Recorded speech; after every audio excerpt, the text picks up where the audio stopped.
Аз обожавам фобо, но само не обичам да давам по 15-20 евро за порция. Затова, хайде да си го направим заедно у дома. Това е вече студен говежд бульон. Взимам червен лук и гъби. Ядох разни версии на фобо с всякакви види добавки, но забелязах, че е неважното да имаш говежд бульон, телешко месо и оризови нудели. Аз взимам такива, първо трябва да ги свариш и след това да ги слагаш в студена вода. Четох, че трябва да слагаш ето тези подправки, но според мен рибен сос, джинджефил, нещо лютичко са напълно окей. Във фризера аз имам замразен джинджефил, когато ми трябва, много е по-лесно да го настърваш така.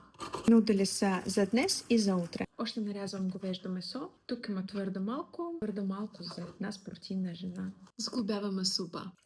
Бульон, малко рибен сос, ухо е отвратително, малко лимонов сос, може би малко соя сос или това е грешка, месо, гъби, дженджефил и лук.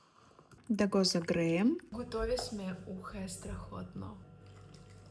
Дали изглежда красиво, липсва ми още кориандър зелен и може би зелен лук. Сега.